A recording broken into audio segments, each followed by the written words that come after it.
nakipaglaban ako, hinanap ko siya. Wala po akong proof of life. Sinabi ko sa anak bayan na hindi na biro yung pagkawala ng anak ko. Kailangan ko ng, kung malaman ko nasaan ang anak ko. Nagbigay sila ng sulat, January 2019, na ayon sa sulat ng anak ko, mahirap man tanggapin na may anak kayo ng ganito. Ngunit ito na po ang paraan ko para pagsilbihan ang malawak na hanay ng masang api. Yun ang content ng sulat ng anak ko, na napakahirap ko talagang tanggapin, na bunso po siya. Sure. Ang ginawa nito ng mga CPP, NPA sa aming pamilya, napakasakit. Isang araw lang mawala yung anak mo, hindi mo na alam ang gagawin mo. Pero yung 5 magliliwag taon, hindi mo na kaya. Tuwing gabi, iyak ka, bagyo. May sakuna naman na mangyari sa atin, COVID. Alalahanin mo yung anak mo, yung worst na mangyayari. Kung ano ba yung nangyayari sa anak mo. Walang proof of life. Nakakakain ba? Through NTFL Cup, may sumusuko. Nag-aamot kami na pakakilali anak ko dahil sa SMR, yan sila Arian, sila alam nila na nakasawa nila yung anak ko. May sumuko sa Tagum, 13, na ikwento. Halos madurog na daw yung paa ng anak ko sa sugat dahil sa, di ba nakabota sila sa mga mining area na walang makain, payat, napakasakit yun. Ganito yung ginagawa na bawat nire-recruit ng mga organisasyon na to, na gusto ko na malaman nyo na karamihan sa inyo, siguro numero lang yung nare-recruit ng mga bata. Ngunit anak ko namin yun, buhay yun, may kinabukasan na nasira.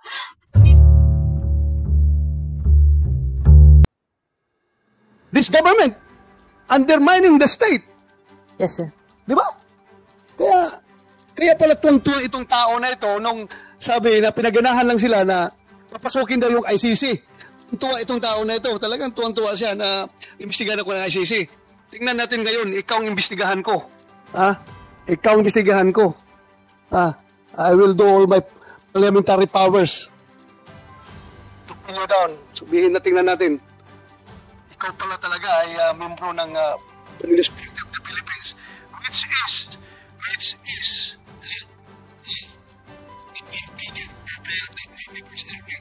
trying to destroy this government. Ganun pala talaga itong tao na ito. Tingnan natin. So, thank you for those revelations. I am being a Filipino, hindi ako pwedeng forever tayo lulukuhin itong mga tao na ito. Hindi ito po pwedeng forever tayo lulukuhin.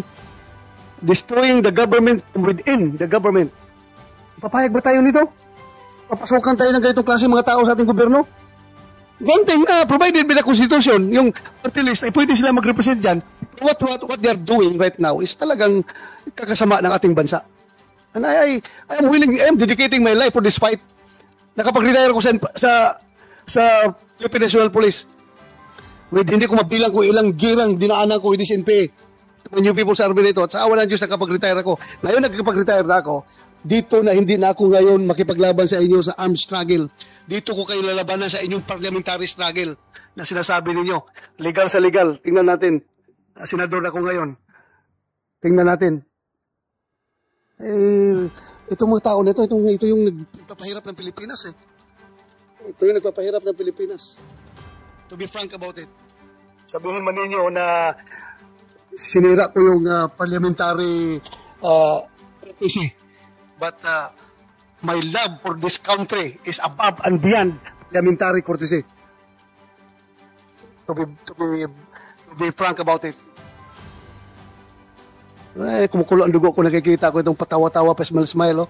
Yung pala'y, anay pala ito nagsumisira ng ating lipunan. Diyos ko, bakit meron tayong ganyang mga congressman? Sige, continue. Sinong gusto magsalita? Ha? Hindi pala tapos. Sorry, nakalimutan ko. Na-high blood kasi ako eh. Sige, pasensya ka na. Continue, please continue. Na-high blood din ako sa joke. Kasi yun po, lumabas sila, and then after that, sila lang po yung, sila po yung mga, napakarami kong sinabi kanina mga estudyante, nagpapakita lang po yun, napapatunay lang yun. No? It's an objective basis na may efforts talaga, napakalaki talaga yung efforts sa CPP, NP, NDF na mag-recruit po sa mga kabataan. Kasi sila yung nagiging second liners para maging politiko and military cadre. Hindi ba nagtanong si Raul Manuel na, ano kaya, sir, kung ikaw na lang mag-armas, lumabang ka doon sa bundok, bakit kami pang nire-recruit ninyo? Hindi nyo sabihan yan. Nauna po kasi ako sa kanya. Nauna ka sa kanila. Nauna ako sa kanya. Ibig sabihin, mas senior ka sa kanya?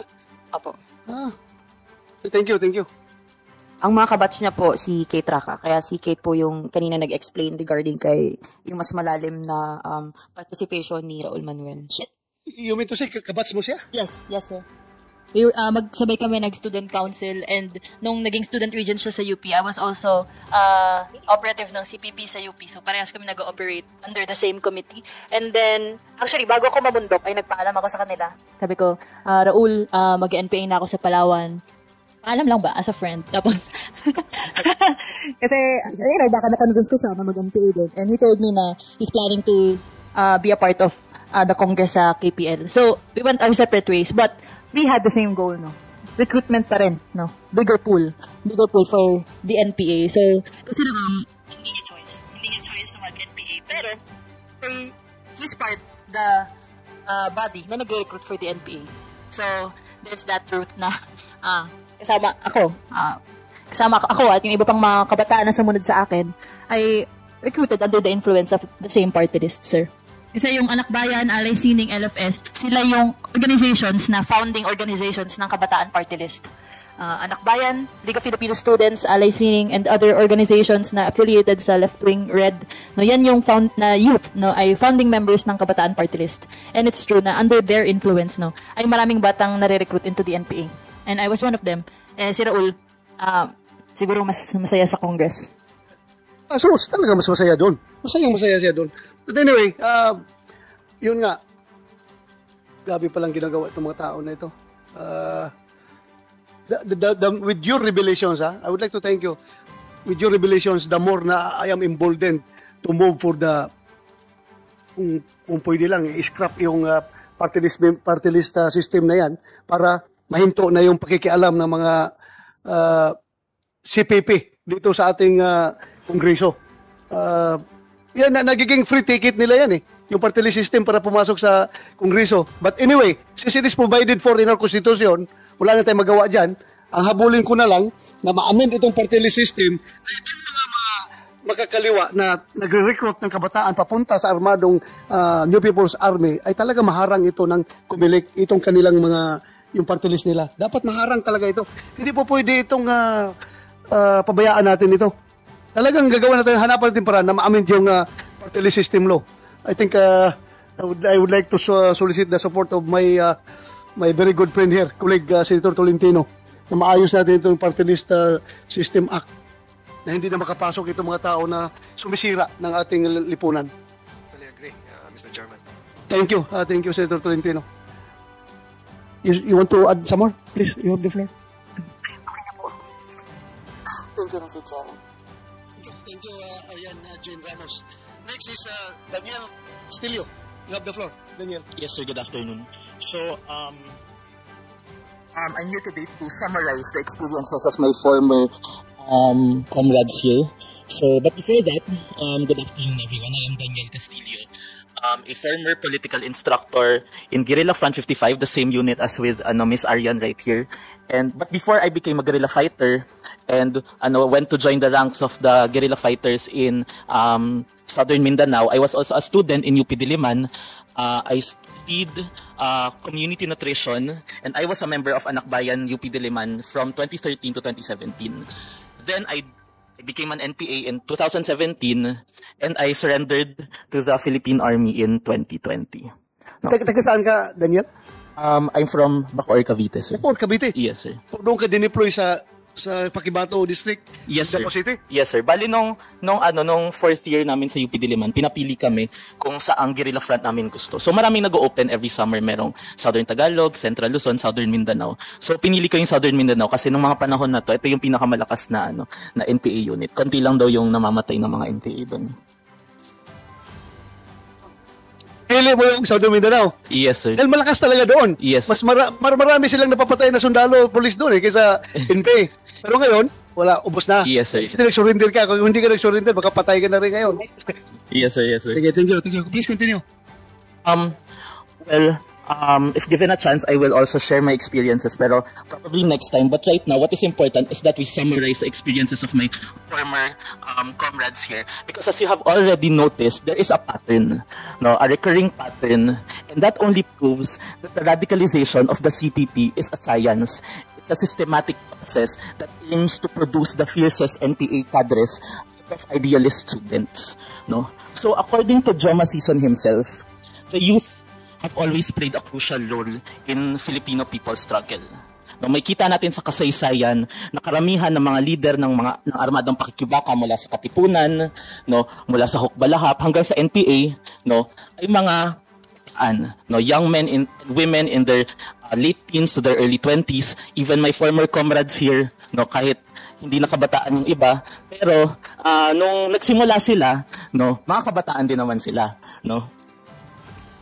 They're also the predominant force, no, nung peak ng student movement, no, nung first quarter storm, as earlier stated in the history of the CPP, yung Diliman Commune against the martial law, no, and other recent uprisings, no, against the different regimes, administration ng Philippine government.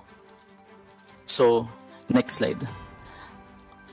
So sabi din ni Joma, sabi niya mismo, the armed revolutionary movement and the legal democratic movement can only succeed when they attract the young men and women in great numbers. So hindi natin mapagkakaila na si Joma na mismo ang nagsabi na ang target para mapasigla ang kilusan ay ang mga bata, young men and women, no? And avail of their resoluteness, their fearless dedication, their militancy, and their irrepressible vigor. Next slide. So in its very essence, the radicalization process can be divided into three phases: arouse, organize, and mobilize. These phases, while entirely distinct from each other, are not entirely separate. With each and every phase, there's a possibility of overlapping from each other. For example, when we say arouse, yun yung mga issues, no, binibigyan tayo ng edukasyon. When we say organize, sasali tayo sa organization. When we say mobilize, ito na yung mga rally. So pwede sa isang pag-attend mo ng rally na organize, na arouse at na mobilize ka na rin, no. So umatenda ka ng rally, mobilize yun. Dahil umatenda ka ng rally, narinig ko yung calls ng mga nag-rally, na arouse din ako. Tapos organize din ako kasi na-recruit ako. So that's just an overview, no. But again, while iba't iba yung experiences namin, and not yung experience ko ay hindi ka pareho ni Arya, hindi ka pareho ni Ivy, but there's a thematic process na pinagdadaanan. So to break down that process, next slide. First is the arouse stage. So this stage of the radicalization process focuses on awakening students' political consciousness. So hindi ma-recruit yung estudyante kung wala siyang certain level of political consciousness. No. Sabi nga sa The Task of the Second Propaganda Movement na sinulat din ni Joma, the second propaganda movement is required to arouse our nation anew to the struggle for the fulfillment of the national democratic task of the Philippine Revolution. So it employs strategic approaches to engage individuals' political awareness. No? So merong ang tinatawag na sweep propaganda and solid propaganda. Yun yung dalawang klase ng propaganda. No, pag sinabi nating sweep propaganda, it aims to target and reach the widest audience possible. So this type of propaganda focuses on discussing issues na malapit sa puso ng masa. For example, sa mga schools, kadalasan na nare-recruit yung mga estudyante dahil sa usapin ng tuition, dahil sa usapin ng other school fees, dahil sa usapin ng stringent policies and student code, budget cuts, pagtaas ng presyo ng bilihin at iba pa, na ito yung ine-exploit ngayon ng CPP o ng CTG para mapukaw o mapik yung interest ng mga estudyante. Now, these issues does not necessarily require a communist ideology to analyze them. But definitely, dahil malapit sila sa puso ng masa, kahit 5 minuto ka lang magpropaganda sa kanila regarding budget cut, regarding tuition fee increase, no, mako-convince talaga sila doon sa adhikain, quote-unquote adhikain ng mga grupong ito. So methods employed in sweep propaganda include room-to-room discussions. So kami, nung nasa UP ako, doon din ako sa eskwelahan. For example, wala akong klase from 1 p.m. to 2 p.m. Mag-room-to-room ako. Ang gagawin ko, papasok ako sa mga klase ng mga professors, kakatok ko doon, hingi ako ng 5 minutes sa professor, magdi-discuss lang ng mga issues na to. No? Pwede rin. Mayag rin ng mga professors na makialam ka sa classroom nila. Okay lang sila? Well, yes sir. Kasi, syempre, yung mga aktivista na katulad ko, mga bata, makukulit din kami. Hindi talaga namin sila titigilan kung hindi kami papasukin ng classroom. Minsan nakikipag-debate pa kami sa professor, no? Minsan inaaway pa kami. Inaaway din namin sila. No? Pero dati yun, mabait na po ako ngayon. So, meron ding mga org-to-org discussions. So, sa mga tambayan ng mga organizations, pupunta din kami doon, dinadalaw namin sila. No? Para doon kami mag-discuss, mag-organize. On the other hand, meron ding tinatawag na solid propaganda. Ito yung in-depth educational discussions lasting approximately half a day, more known as the Pambansang Demokratikong Paaralan o PADEPA. No? So ito yung pundasyon ng Marxist-Leninist-Maoist ideology na siyang dahilan kung bakit naiengganyo yung karamihan ng mga individual to deepen their engagement with the movement. So lahat ng mga kasama ko dito, bago sila naging miyembro ng mass organization or habang miyembro sila ng mass organization, pinapalalim ng mga recruiter nila yung ideolohiya nila sa pamamagitan ng pagbibigay ng PADEPA. So yung PADEPA, yung MKLRP na sinulat ni Joma, ESCOM, Araling Aktivista, lahat yon nakasaad at nakasulat sa polisiya ng partido sa pag-recruit ng mga kabataan. No? So these are conducted either in schools, kung saan maraming estudyante, o kahit pa sa mga urban communities na marami ding estudyante, marami ding kabataan na out of school. No? Pero, recently, next slide, no, gumagamit na rin ng iba't ibang pamamaraan yung CPP para maabot niya yung pinakamalawak na audience niya sa kanyang propaganda. So, they also innovate their methods. They make use of their technology, the internet, to espouse communist propaganda. So meron na din sa social media, no? Lahat ng mga issues ginagawa nila ng statement. That's part of their sweep propaganda. At meron din, nag-upload sila mismo, pwede nating i-check, padepa.org, cpp.ph, merong mga statements, mga documents ni Joma, no, mga basic party courses na nandun mismo, na naka-upload sa internet natin. So, definitely, meron, nag-evolve din sila sa kanilang mga proseso. Next, please. Lastly, organize. No. Second to the last pala. So during this phase, the individual is encouraged to join a national democratic organizations. So yung mga kasama ko, nabanggit nila, member sila ng Anak Bayan, member sila ng LFS, Gabriela Youth, Alay Sining.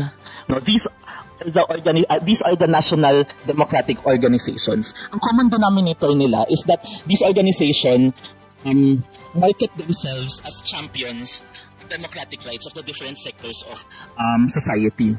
No? So, Anak Bayan, pinaglalaban daw yung mga karapatan ng mga estudyante, ng batayang masa, LFS, the same, Gabriela Youth, mga kabataang kababaihan, etc. However, no, hindi lang sa mga ganitong mass organizations kumikilos yung CPP.